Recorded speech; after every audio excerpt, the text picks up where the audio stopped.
All right, everyone, welcome back for another episode of A Desire to Inspire. I think I finally got my bearings together after the last few weeks of being on the road everywhere across the country. And today I bring an absolutely spectacular human being to the show, Alison Cardy. Thank you for joining me today on the show. I appreciate you. Thank you. I'm so excited to be here. And where are you coming from, by the way? I'm just outside of DC in Arlington. Okay. All right, cool. We're actually going to be in DC in a couple weeks. We have to connect there. That's going to be so much fun. I'd love to. Awesome. Yeah. So listen, you've got an awesome book out. It's called Career Grease, How to Get Unstuck and Pivot Your Career.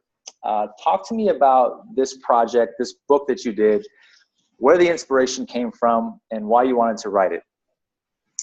Definitely. Well, my specialty is helping people figure out that career path that they're going to be happy and fulfilled on. And it's something that I've worked with people on for over 8 years. I've helped hundreds of people. I lead a team who now delivers most of our work. And the book really came from, in working with so many people on this topic, you start to see a lot of commonalities, and you start to see, okay, here's the shortcut, or here's where people are getting stuck. And I think particularly my brain is very system oriented. I didn't realize this initially, but my education was in like math, science, GT programs where you just get kind of hammered on that like logical type of thinking. And so I used that and I applied it to what is the process of finding, your own career happiness, which is kind of a tricky question. There's a lot of personal things that go into it and a lot of places where we can get in our own way. And I wanted to show people there's actually a clear path forward. There's a clear structure that you can work through to get that figured out. And that's really what the book is. It shows people from A to Z why you're getting stuck, what you need to know, how to move forward, how to get that insight to find a career path that you're going to wake up and really enjoy going to. I love how you frame that too, with people being in their own way, which is, I think one of the biggest hiccups in our own personal journeys as far as what's holding us back from getting to where we want to be. And let's hold that thought right there because we're going to dive into that a second. But before that, I really want to know kind of where this all began for you, right? Where do you come from? Why this path? It's kind of like a 3-part question, so don't get too overwhelmed. And then really, who are you at the core of who you are through your own words? And kind of bring us up to speed with that. I will do my best. Okay. So where I started was, I like to say I was a government auditor. So I saw a lot of basements, looked at financial statements. And the way I got into accounting was my mom had actually been through a career change. She went from being a teacher to being an accountant, and it was a wonderful change for her. And I think with the best of intentions, my parents kind of said, oh, we'll save you the trouble of figuring this out. Just go be an accountant and life will be good. And of course, it didn't quite work out that way for me. I didn't like it. I was really bored. There's certainly some rebellion in there of, you're going to tell me what to do. So I was really struggling with, well, if not this, then what? And I always had a hunch that I enjoyed helping people. I started volunteering at a crisis hotline and experienced, 1, that I really did like being in that role, 2, that I was quite good at it. I got moved up to be a trainer, all sorts of things. From there, I jumped into coach training. And I think all along the way, kind of in my personal history, I've always been interested in improving myself and, paying attention to kind of that internal world, just a natural direction for me. So started the career coaching. That's what most people were coming to me with was, I'm in the wrong career. How do I figure this out? And I really sympathized with that because I had been through that myself. And now kind of where I am is I see that finding a career path that's a good fit for you is a big component of kind of your happiness or fulfillment level. But it's not the only thing. Like where I was 8 years ago looking at this problem and where I am now, after walking a path that I really enjoy, I love helping people for all these years and learning a lot of different things. There's more to it than just picking the path, to actually kind of have that internal peace and centeredness and just steadiness in the midst of all that life can throw at you.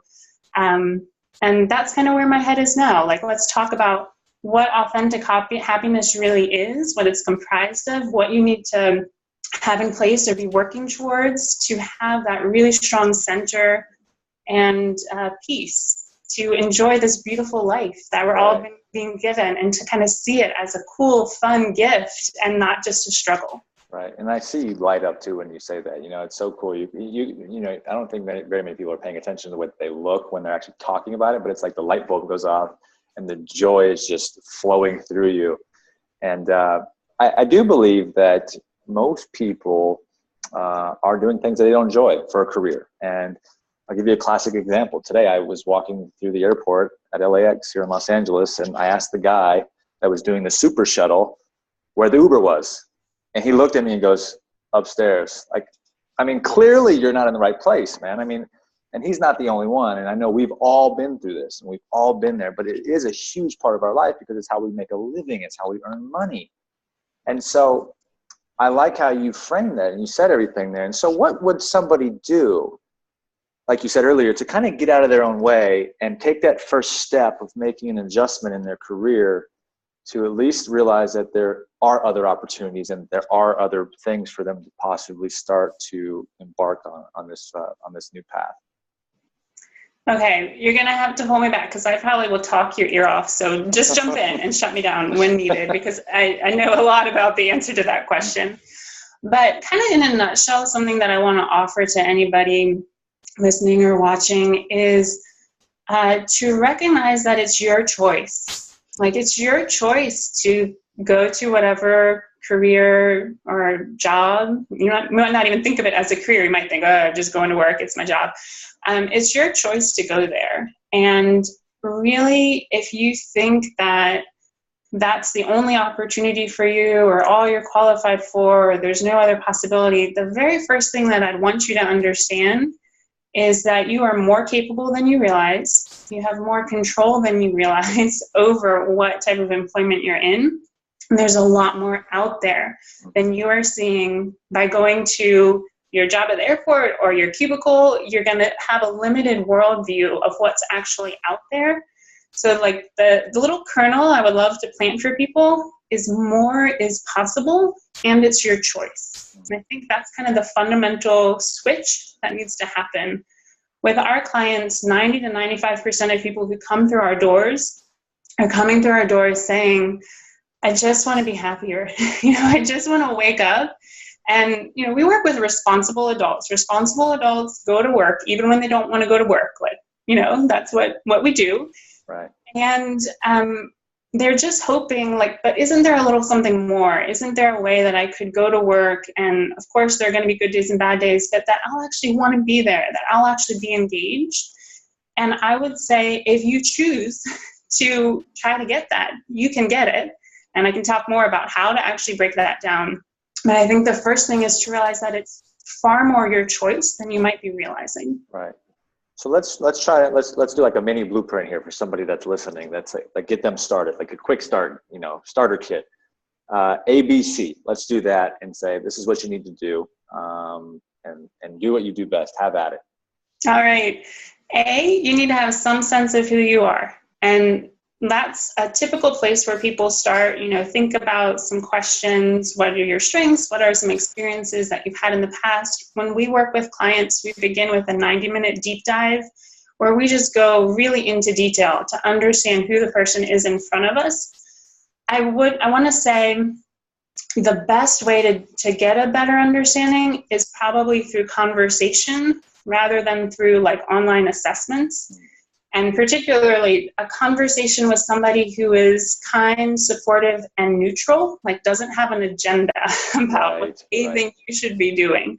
So I think that's the best way to just get a bit of clarification. Obviously, it's a service that we provide, but you could certainly, if you have a friend or a buddy who fits that criteria, and it's really important that they're kind, supportive, and neutral, to just kind of talk through some of your history, to talk through and add their brain to help you have an understanding of what you've been through, what the commonalities are. When we work with people, we're almost like a neutral mirror to show them more accurately who they are and to help them to make connections that are so close in front of them that they don't even realize. Like, you just told me about 3 experiences that all sound very different, but the common thread in each of them for you was leadership. That's what you like, or whatever it is. Right. Like, having somebody to break that down for you is really, really helpful. So that's A. And then B would be to realize that career paths are learned.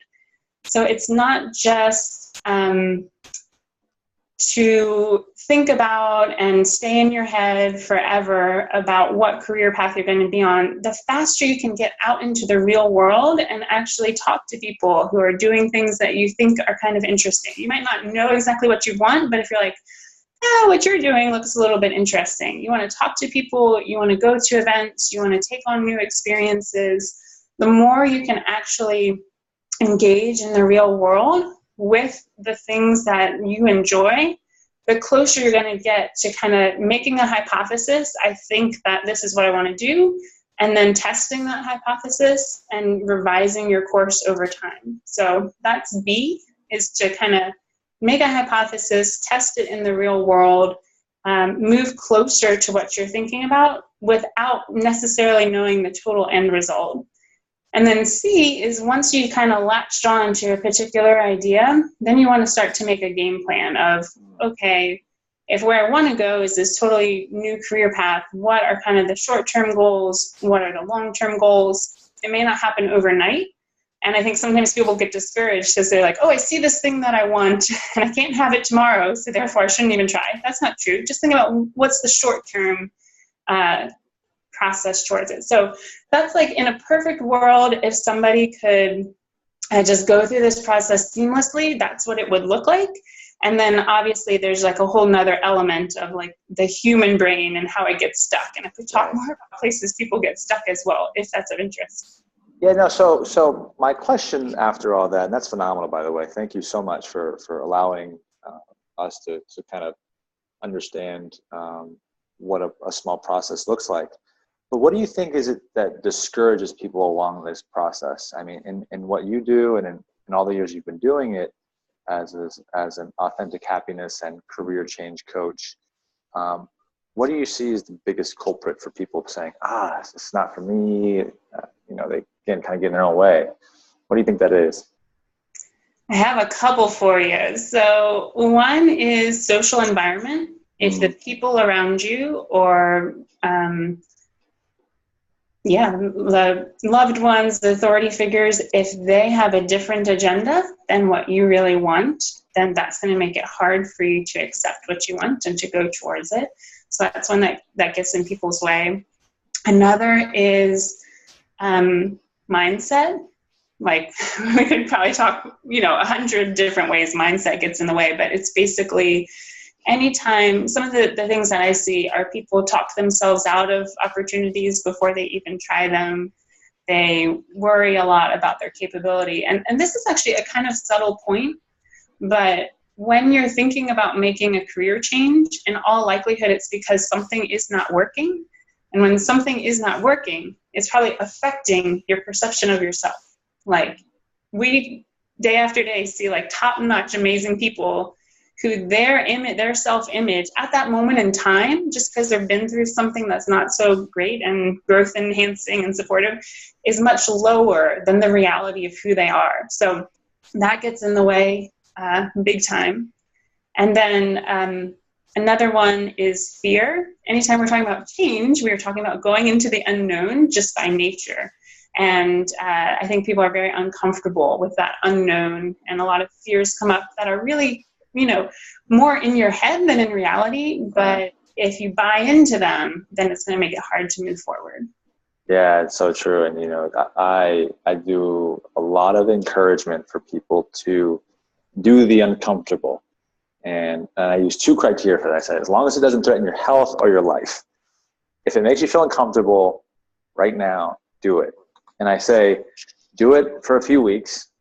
And what you'll realize is that all of those fears and all of those, I guess you could say, roadblocks, you'll recognize that they're imaginary. And when you learn how to get through them, I use the word unstoppable, because that's what's getting in your way. You become literally unstoppable. And when you're unstoppable, and you're on vision, mission, path, and purpose, the game is over, right? I mean, you can set your vision so high, and you know with absolute certainty that you're going to get there because there's nothing in your way, right? All that other stuff has been removed. And it's so important. And I don't think, it's really I think the inspiration and the excitement follows the action, right? I mean, you've got to do something in order to see what the feeling is like afterwards. You can't get inspired, or I should say motivated, and then not do anything because the motivation will wear off. It just goes away. And so I love what you said there because it's very important. And I live by that too. So good, nice information. And then I wanted to talk to you kind of about this happiness thing. Happiness is kind of like, there's so many different types of definitions for it, right? I mean, there's a million. It's very generalized, I think, but it's very important. I mean, I think it's one of the key pillars to a good life, right? Health, wealth, love, and happiness. And so what is your definition of it? Don't feel like you have need to have the perfect one, obviously, because it's very subjective, I think. What's your definition of happiness? And then I kind of want to move into, the authentic happiness, because I know of a very good book, and I read it, called Authentic Happiness. So maybe we can talk about that, but definition of happiness has to be the first thing. Sure. Well, I think happiness to me is kind of a shorthand. Like that's, I think, what people want, but it's not really a reality. Like nobody's going to go through life every minute of every day on cloud nine. Like the reality of life is you're going to have different emotions, you're going to have highs and lows. But to me, when I say happiness as a shorthand, what I'm really talking about is to come at life from a place of overall kind of positivity and enjoyment, accepting that there are highs and lows, and that in the midst of it, we have a lot of creative power, and that this is kind of a really fun experience to go through life and get to have just all the wondrous things of, the simple basics of life, to we get to create things in the world, to we get to connect with other people. Maybe happiness is the wrong word, but it's kind of like that appreciation and zest and coming at it from a centered place of I'm okay and I'm enough and this is really fun. Right. Which takes work. I mean, that's why you do what you do, because most people don't wake up thinking that, and they certainly don't believe it about themselves. And I know you're doing a damn good job of getting people to that point where you talked about realizing what your strengths are, your talents, your gifts. And I think that's where people make the mistake in life, is that they don't even know what they're capable of. Like you said, they have no clue how gifted they are and what kind of a difference they can make. And, I feel like the more of us, the more of you that keep doing this type of work, slowly but surely we'll get to the end goal where everybody's living that, I guess you could call it, fulfilled life, that meaningful life. Yeah. So kudos to you for kicking butt there. Now, have you read that book, Authentic Happiness, by any chance? No, tell me more about it. I should. No need to tell you about it. It's your show, by the way. So I don't need to, but it's a good book. You should pick it up by Martin Seligman. It really is a deep dive into the happiness model and how to live a more authentic life. And it really resonated with me, but I think you would really enjoy it. Thank you. So what do you do today? Like, where do you find all of your inspiration? What is it that moves you and drives you to do what you do? Well, I think on a personal level, kind of my mission in life, no matter what work I'm doing, is just to help lift people up. Like that's kind of my driving force. I want to lift up the clients who come into our world. I want to lift up my team. And then I have a real thing for what you were talking about, doing the uncomfortable thing, like being willing to grow. I think I always kind of shuffle back in my brain to, when I was a teenager, I was a swimmer, and I taught swim lessons to kids and adults. And the kids were learning all the time. It's just like kind of their way of life. They don't know. So they're learning. You tell them what to do, they will follow your instruction. And then I would teach adults who are not learning all the time. Like adults are really, okay, we've got this figured out. I know how to eat. I know how to drive. I know how to go to work or the office every day. And I think we get to a point where it's kind of like, well, I've got this down. I don't need to learn. So, or even worse, I already know everything. So I would get an adult in the water and I'd be like, okay, this is how you do it. And they would have in their head, I already know how to swim, even though they didn't know, and that's why they were taking swim lessons. Right. So like they would go in and like tense their body all up and be like, no, when you swim, you have to relax. So I guess where I'm going with that is I'm really a fan of, as adults, continuing to grow, continuing to learn. And I think the more that we do that, the more alive we are. Yeah. And I actually just thought of something too. How did you discover that this was your right path? How did you know that this is where you should be?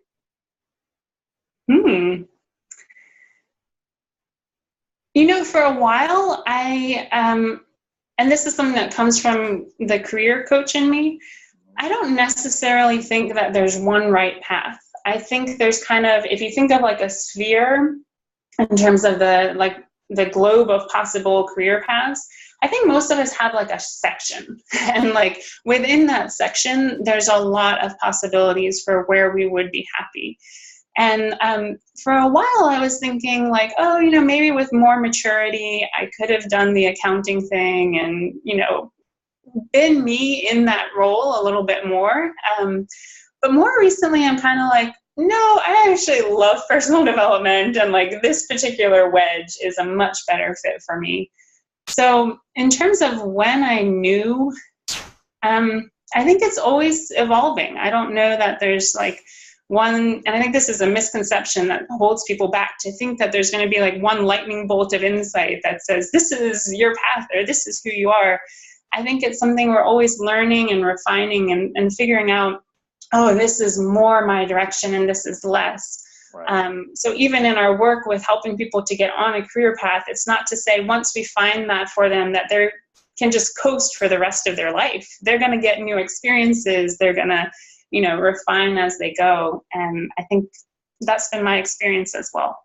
Yeah, it's about the journey. It's about the journey. You know, too many people get caught up in the end game or the result, and that's fine. I have that huge vision, but I think the real magic happens in who you become along the way, and what kind of a person you grow into as you follow through on your, you know, hugest desires and your big dreams. And so I have to ask you, because you've been doing this for 8 years now and you've been doing such a great job, what would be one of the biggest challenges that you've faced on this journey for yourself, en route to, you know, the next bigger and better thing as you continue to do this for many, many years? Would you mind sharing that with us? Yeah, so the most recent challenge that I've been kind of banging my head against the wall for quite some time without even realizing it was, I'm so internally focused. Like let me get my head straight. Let me keep my relationships and home in order. Let me keep my team and my clients happy. And I'm not as image focused. I'm just not as external focused. Mm-hmm. So, and kind of coupled with that, I'm very honest and I really like living in reality. So I think the biggest learning curve for me was to learn the reality of marketing and like what marketing is and its place, and to that's kind of where my brain is now, to like take this amazing work that we're doing and to present it in a way that people can hear more easily. Right. Yeah. You want to serve more people ultimately. Mm-hmm. I mean, reach the masses. It's funny, you know, that you ever see really, really crappy products that sell really, really well? Marketing works. Yes, there you go. And then have you ever seen really amazing products where they haven't sold a damn thing? What's the only thing? Marketing. The one has it or the one doesn't. Listen, you can use McDonald's. Their food is not that great. I mean, come on, let's be honest. It's probably one of the worst hamburgers you could ever eat, but they've got the best marketing on planet Earth. I mean, dang, they just do a good job. So true. Yes, I'm totally on board. And I think for a long time I was like, but I'm doing good work. My hamburger is amazing and Right. effective and it actually helps people. And it's like, well, that's not enough. You have to frame it in a way for people to want to eat it. Exactly. And that's what they say about the fish in water, right? The fish that's in water doesn't even know it's in water until it actually jumps out and it sees a whole new world. And it's like, whoa, what's this? You know, it's light, it's trees, it's all kinds of other cool stuff. They realize that they're above the water and it's like, oh, I don't want to go back down there. Let's stay up here. How can we get back up here? So considering we're talking about mindset or investment, and you were kind of talking about this investment and trying to learn marketing and figuring out a new way to go there. The question is, what is the best investment that you've ever made in yourself? Yeah. One thing that I think, and I kind of need to take a step back. So I think there's internal happiness and then there's external success. And I think many people assume with external success, you're going to get internal happiness. And that is kind of a faulty assumption. So in terms of the best investment that I've made, I think it's that somewhat just by nature, not even necessarily because I've had some great insight. I put a lot of time into paying attention to that internal piece, into understanding what is within my locus of control, what is within my brain. I think anything in life, if you put attention and effort towards it, you can improve it. And I just naturally put a lot of time and attention and effort into kind of my internal world. And I think that, and you might have been meaning an investment in money, but I think that investment of time and attention has served me so well, because external results can be a little bit shaky. Like sometimes they're there, sometimes they're not, they're up and down. But if you have that internal core and structures and routines and kind of the right stuff in your head, then you can weather the ups and downs of life much more easily. I believe it's a poem by Rudyard Kipling, who says, if you can meet with triumph and disaster and meet both the imposters just the same, like that external thing is not as important as how you're feeling on the inside. Does that make any sense? I know exactly what you're saying. Absolutely. Okay, good. I couldn't agree with you more. I think what you're trying to say is like the foundation really needs to be rock solid, right? I mean, the system, the internal system, and I think you get it because you live it, right? And I also understand it because I live it and I get it. And I always tell people to start with their belief system. And how do you do that? Just like riding a bike, you train to do it. And I say that the best thing that ever happened in education was detention. And the reason I say that is because when they sent you to detention, they made you write on the board 150 times or 250 times or whatever it was, I will not shout at Miss Johnson. I will not shout at Miss Johnson. Whatever you did to get you in detention. But the point is that it embeds that and becomes part of their programming. It installs that. And so they never do that again. And the same is the reverse. If you train yourself to believe in the possibilities of life and you let that kind of guide you along on the journey, then you realize that that's your foundation, right? And so when you have those bad days, when you have those bad weather storms that come through, you meet the triumph as much as you do the bad storming, and you realize that you're still okay. So I get it. I totally follow you there. I think you're spot on. You're gonna have to kick me out. Yeah, I have one kind of follow-up to that. I think when you have that foundation, I like what you said, that like solid foundation, then it lets you kind of engage with external goals or just goals from a different place. So there's you can be committed to the goal. You can set a reach goal for yourself and say, I'm going to work on this. I'm going to do whatever it takes to hit this goal. And you can do it from a place without extreme attachment, right? So if you have that goal and you're setting it from a place of, I need that goal. When I get that goal, everything's going to be happy or everything's going to be, good. Then you get really attached to it. But if you just set the goal from a place of commitment and you let go of the attachment and say, okay, this is what I want. I have a thought about how I'm going to get that goal, but it might come to me a different way. So you can detach from both the need for the outcome and from the specific way it has to happen, then all of a sudden, like, possibilities explode around you because you know what you want, you're clear, you're aiming for it, you need that intentionality, and you're coming at it from a place of security already and open to the world might have, or the universe might have a way to get me there faster or more, in a more fun way than the way I'm thinking about it. So what is your advice for setting goals? Everybody has a different process for that. I understand that. If we could tie in, how you get started with A, B, and C earlier today to how we can do a few get started today goal setting techniques to really kickstart some people and get them on the right path, what would you suggest for that? Well, I think my personal thought is goals are really less about getting the thing, and to your point earlier, Manny, more about who you become en route to that thing. So I think it's good to set a goal that is going to push you outside of your comfort zone or challenge you. Like if somebody is a triathlete and they have done a triathlon many, many times, and like, okay, I'm going to set a new goal for my triathlon. Maybe, but maybe that's like a comfort zone for you. Maybe we could set a goal in a different area of life where it's actually going to create more growth. So I think we want to set a goal in an area where we can grow.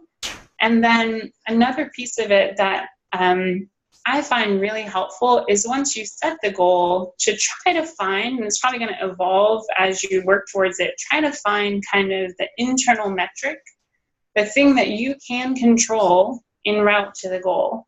So my classic example of this is I had a client, wonderful, amazing client, who was wanting to get it. We had helped him figure out what he wanted to do, and he was wanting to get a job.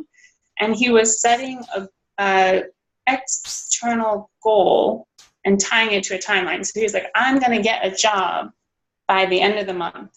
And so the challenge there is, well, you don't actually have total control over when you're going to get a job. Like, that somebody else has to make the offer. So it's much, and what would happen is the end of the month would come and he wouldn't have the new job, and he would just like totally deflate. And understandably, he'd be like, oh, I failed my goal, I didn't get it. But if all we had to do is just switch the framing to say, well, let's frame this around what you're going to do by the end of the month. Like, you're going to send out X number of resumes, or you're going to talk to a certain number of people. And then you have 100% control over your success and that goal. So I think that's a really important distinction with, you can set the big picture thing, but then along the process, we need to find those places where you can actually control it, like your actions, measuring your actions. And certainly you could say, well, I sent 50 resumes and I didn't get any response. Well, then maybe we need to modify the action. Like, maybe you need to review your resume. Right. Yes. We want to always frame it in terms of something that you can actually do and control that it gets done. What a great point. That's why I think so many people are also ineffective at goal setting, because they do what you just said versus the opposite. It's painful. It's really painful when you set a goal that's outside of your control and it doesn't happen. You're like, oh, what happened? I really, really wanted that goal. Well, you didn't frame it in a way that you could feel effective and successful all along the way to getting it. Right. It's funny, you just do I think the statistics on goals, it's like somewhat 95% of people have a goal, but they don't write it down. And they say that the 5% of the people that do are the ones that actually, in most cases, accomplish it. Now, the studies and the numbers are always changing. But that was an interesting number to me that I read, about a year and a half ago. And it stuck with me ever since. And it's really cool how when you write a goal down, you can revisit it. It's almost like it's your paper form of an accountability partner, and certainly a reminder to kick your butt into gear. And so the importance of that is also having a coach like yourself to push you along and certainly give you the right tools and techniques and strategies to help execute on those visions. Because without that, I think I honestly think that having a coach is the best investment that you could ever make on planet Earth. I mean, look at all the world's greats. They all had coaches or mentors in some case, right? And so I guess I could ask you that question. Who has been your biggest, I would say, role model or inspiration in your life? Has there been one, or are you working with one, or are you still trying to find that perfect fit? And what does that look like for you? It's such a good question. It's something that's been on my mind. One really big influence is a woman named Martha Beck, who, have you heard of her? I heard. Yeah, she's like the life coach guru girl, right? I mean, I think. Yeah, she is. She's the author of a number of books, but I think one that really draws a lot of people to her is called Finding Your Own North Star. And obviously when I was struggling with my direction, that was very appealing. And she has a very funny, compassionate, wise point of view. So I learned so many, I went through her coach training program, and I learned so many helpful tools and ways of looking at things from her. So she was a really, really big influence. And then I spent a fair amount of time kind of accidentally. I was talking with a colleague recently. I spent a fair amount of time kind of in female groups. Like, a lot of coaches can be female, and I would go to like entrepreneurial things that were women-centered. And more, no offense to the ladies, I like them, I'm like so interested in the male world and the male point. I'm at the moment following Dan Sullivan, who does strategic coach. I really like his way of looking at it. And then kind of similar in the world, I'm paying attention to a podcast called I Love Marketing, because I need to get my head around it more. Those are some people on my radar screen. And I'm also kind of more and more looking for, who's the person who can lead me a little bit further than I could get on my own. Right. And so where is that? Where do you want to go? Where do you want to be when this is all said and done? What does that big legacy look like for you? Well, I think it's always going to be evolving, but I really, as I've probably said, I really believe in kind of inside out model. So it's like, okay, this is me. How am I showing up in my family? How am I showing up in my community? How am I showing up in my work? And I'm always aiming for 100% ownership of how I show up in that way. I certainly fall short, and I know I need to always ramp that up. But that's the legacy that I want to leave, is somebody who took ownership and was a positive influence in the world, and lift up as many people as I can in the process. I don't have a specific number at the moment, but that might come into view down the road.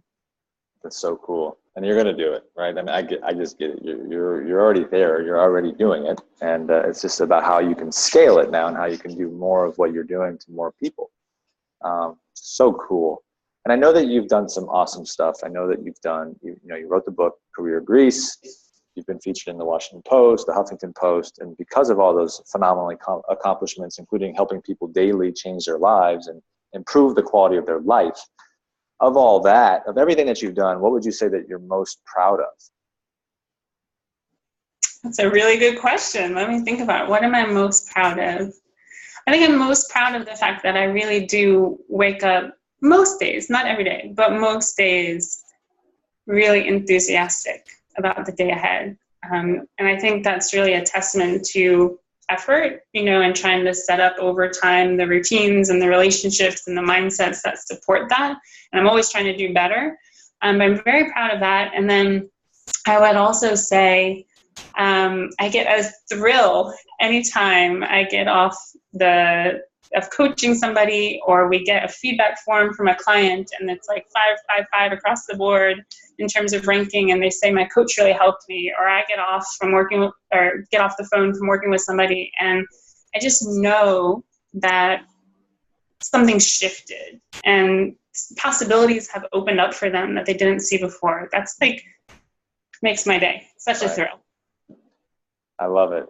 It really is. It's such a blessing. And I think that the more that you are in line with who you're supposed to be, doing what you are doing currently, the more the ripple effect is felt across humanity. It really is such a big deal. And, you know, I know the reason we do these is for that, right? It's how can we help the next person get just a little bit better so that they can realize and I guess step into their potential and live a more authentic, happiness driven life and figure out what career path works for them. I've got a really good friend actually that I'm going to put you in touch with too, who does this. He's really good friends with Richard Branson. He's part of our circuit. He's really into this love and happiness thing. I think you guys would really, really connect and maybe do some joint ventures and some collaborations and stuff like that. I think it would be awesome for you too. Yeah, thank you. So I do a couple more questions before I let you go. I want to ask you, what is something that is about you that people don't know that would surprise them? Let's see. I am pretty much an open book. So something that would surprise people.